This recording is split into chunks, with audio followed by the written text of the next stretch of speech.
நண்பர்கள் அனைவருக்கும் வணக்கம். நம்ம வாழ்க்கையில் பொன்னான நேரம்னு எது சொல்லுவாங்க?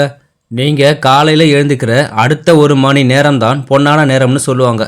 அந்த பொன்னான நேரத்தை நீங்கள் சிறப்பாக பயன்படுத்திங்களன்னா உங்களுக்கு அன்றைய தினமே மிக சிறப்பாக இருக்கும். இந்த பொன்னான நேரத்தில் நம்ம என்னவெல்லாம் பண்ணியிருக்கணும்? ஜெயிப்பதற்காக பிறந்தவர்கள், வாழ்க்கையில் பல சாதனைகளை படைத்தவர்கள், தினமும் காலையில் எழுந்தவுடன் அவர்கள் பின்பற்றிய 7 விஷயங்களை பற்றி தான் நம்ம இந்த வீடியோவில் பார்க்க போகிறோம். நாளையிலிருந்து 21 நாட்களுக்கு தொடர்ந்து காலையில் நீங்கள் எழுந்தவுடன் இந்த 7 விஷயங்களை பின்பற்றி பாருங்கள். உங்கள் வாழ்க்கையில் நீங்கள் அறியாத சில மாற்றங்களை உங்களால் உணர முடியும். நீங்கள் வாழ்க்கையில் ஜெயிக்கவே பிறந்தவர்களாக மாறிவிடுவீர்கள். காலையில் நம்முடைய முதல் துவக்கம் நன்றாக இருந்துவிட்டால் அதன் பின்பு வரக்கூடிய கஷ்டங்களை நாம் சுலபமாக சமாளித்து விடலாம் என்பதை உணர்த்த போகும் இந்த 7 விஷயங்களை மிஸ் பண்ணாமல் வீடியோவை பாருங்கள்.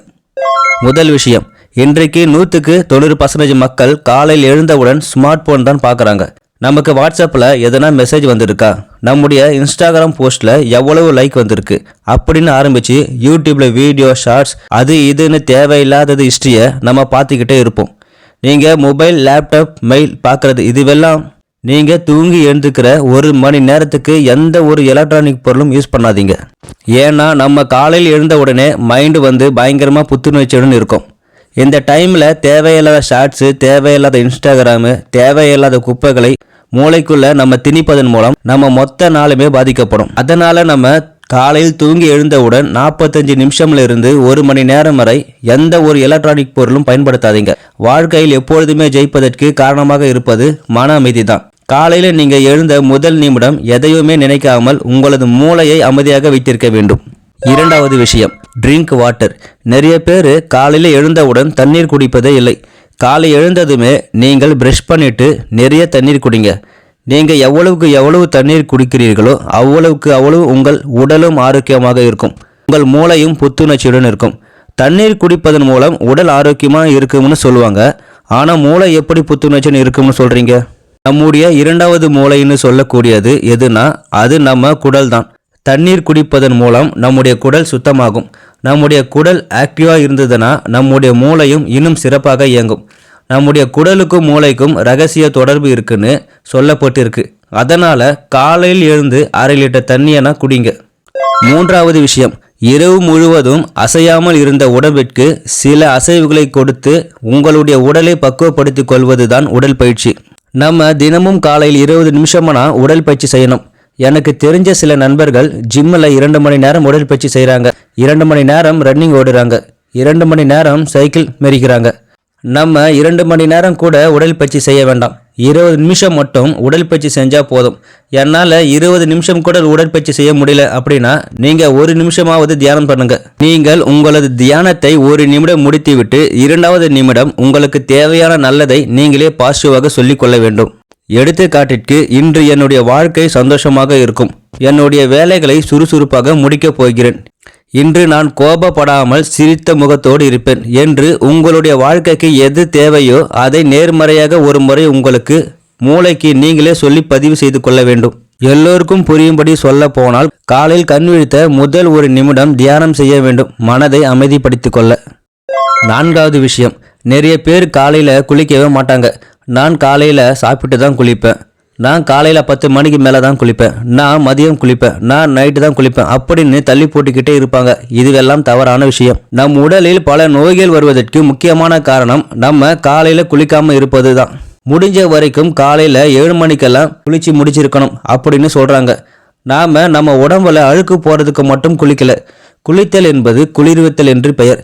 நம்ம உடம்புல குளிர்விக்கக்கூடிய ப்ராசஸ் தான் இந்த பெயர்.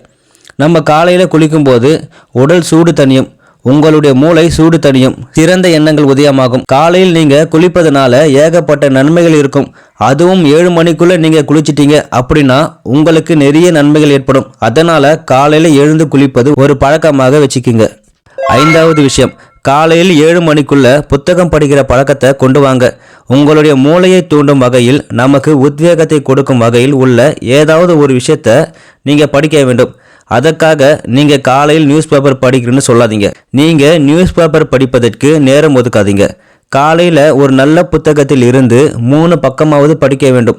அது ஒரு கதை புத்தகமாக இருக்கலாம், பணம் சம்பந்தப்பட்ட புத்தகமாக இருக்கலாம், உடல் ஆரோக்கியம் சம்பந்தப்பட்ட புத்தகமாக இருக்கலாம், வரலாறு சம்பந்தப்பட்ட புத்தகமாக கூட இருக்கலாம். ஏதோ ஒரு புத்தகம், உங்களுக்கு பிடிச்ச விஷயங்களை, தெரிஞ்சிக்க வேண்டிய விஷயங்களை புத்தகத்திலிருந்து படிங்க. நம்மை ஊக்கப்படுத்துவதற்காக எத்தனையோ வழிகளில் எத்தனையோ புத்தகங்கள் இன்று வந்துவிட்டது. அதை நீங்கள் புத்தக வடிவில் வாசிக்கும்போது அன்றைய நாள் சுறுசுறுப்பாகவும் இருப்பீர்கள். ஜெயித்தவர்கள் நம்மை ஊக்குவிப்பதற்காக எழுதியிருப்பார்கள் அல்லவா? அப்படி ஏதாவது ஒரு புத்தகத்தை வாங்கி வைத்துக் கொள்ளுங்கள். 6வது விஷயம், ஒரு நாளைக்கு காலை உணவு என்பது மிகவும் முக்கியம். ஏனெனில் நீண்ட நேரம் கழித்து சாப்பிடுவதால் காலையில் நன்கு வயிறு நிறைய சாப்பிட்டாலும் எந்த ஒரு தவறும் இல்லை. மேலும் எந்த ஒரு பிரச்சனையும் ஏற்படாது. காலையில் ஆரோக்கியமான உணவுகளை வயிறு நிறைய சாப்பிடலாம். இதுவும் காலையில் செய்யக்கூடிய ஆரோக்கியமான பழக்கம்தான். 7வது விஷயம், இது மிக மிக முக்கியமான விஷயம். உங்களுக்கு அன்றைய நாளில் நடக்கப் போகும் நல்லதை நடந்துவிட்டதாக இமேஜின் செய்து கொள்ள வேண்டும். கற்பனையான காட்சி, நீங்கள் கற்பனை செய்வது அன்று உங்கள் வாழ்க்கையில் நிஜமாகவே நடக்கும்.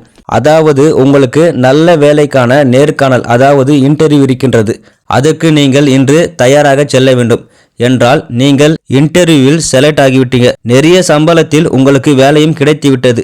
முடிந்தால் முதல் மாத சம்பளத்தை உங்கள் கையில் வாங்குவது போல கற்பனை செய்து கொள்ளலாம். அது உங்களுடைய விருப்பம். இவ்வாறாக பாசிட்டிவாக ஒரு கற்பனை காட்சியை உங்களுடைய மனதிற்குள் ஏற்படுத்திக் கொள்ள வேண்டும். இதை உங்களுடைய மனக்கண்ணில் காண வேண்டும். இப்படி எது உங்களுக்கு தேவையோ அதை நல்லபடியாக நடந்து முடிந்து விட்டதாக மூளைக்கு சொல்லி பாருங்கள். வீடியோவில் சொல்லக்கூடிய 7 விஷயங்கள் நீங்கள் கடைபிடிச்சிங்க அப்படின்னா நீங்கள் தான் வெற்றியாளன். அதாவது முதல் விஷயம், காலையில் தூங்கி எழுந்தவுடன் 1 மணி நேரத்துக்கு மொபைல் பயன்படுத்தக்கூடாது. 2வது விஷயம், காலையில் எழுந்தவுடன் 1/2 லிட்டர் தண்ணியாவது குடிக்க வேண்டும். 3வது விஷயம், காலையில் 20 நிமிஷமாவது உடற்பயிற்சி செய்ய வேண்டும். 4வது விஷயம், காலையில் 7 மணிக்குள்ளே நீங்கள் குளிச்சு முடிச்சிருக்கணும். 5வது விஷயம், காலையில் புத்தகம் படிக்கிற பழக்கத்தை கொண்டு வர வேண்டும். 6வது விஷயம், காலை உணவு என்பது மிகவும் முக்கியம். காலை உணவு கண்டிப்பாக சாப்பிட வேண்டும். 7வது விஷயம், உங்களுக்கு அந்த நாளில் நடக்கக்கூடிய ஒரு நல்ல விஷயங்களை கற்பனை செய்து பார்க்க வேண்டும். வெற்றி பெற நாம் எல்லோரும் ஆசைப்படுவோம். ஆனால் வெற்றி அவ்வளவு எளிதாக ஒருவருக்கு கிடைப்பதில்லை. அதே சமயம் வெற்றி என்பது அவ்வளவு கடினமானதும் இல்லை. வெற்றின் ரகசியத்தில் ஒன்று கடின உழைப்பு என்றாலும் நாம் அன்றாடம் கடைபிடிக்கும் ஒரு சில காலை பழக்கங்களை சரி செய்தாலே நமக்கு வெற்றி கிட்டுவதற்கான அதிக வாய்ப்புகள் உள்ளது. இவை அனைத்தையும் காலை 7 மணிக்குள்ளாக செய்து முடித்திருக்க வேண்டும். இந்த வீடியோ பார்க்கும்போது உங்களுக்கு பெரிய விஷயமாக தெரியலாம். ஆனால் தினசரி பழக்கமாக இதை மாற்றிக்கொண்டு உங்களுடைய வேலையை துவங்கி பாருங்கள். பின்பு ஏற்படக்கூடிய மாற்றத்தை மூளைக்கு முதலிலேயே உங்களுடைய அந்த நாளில் என்ன செய்ய வேண்டும் என்பதை பதிவு செய்துவிட்டால் அதன்படி அந்த மூளை நடக்கும். எழுந்தவுடன் படுக்கையிலேயே இந்த விஷயங்கள் நீங்கள் செய்யலாம். உடல் சோர்வடையவும் செய்யாது. வாழ்க்கையில் ஜெயிச்சவங்க நிறைய பேர் இதை பின்பற்றியே உள்ளார்கள். நீங்களும் உங்கள் வாழ்க்கையில் வெற்றி பெற என்னுடைய வாழ்த்துக்கள். இந்த வீடியோ உங்களுக்கு பிடிச்சிருந்தா என்னோட சேனல் லைக் பண்ணுங்க, ஷேர் பண்ணுங்க, சப்ஸ்கிரைப் பண்ணுங்க. நன்றி, வணக்கம் நண்பர்களே.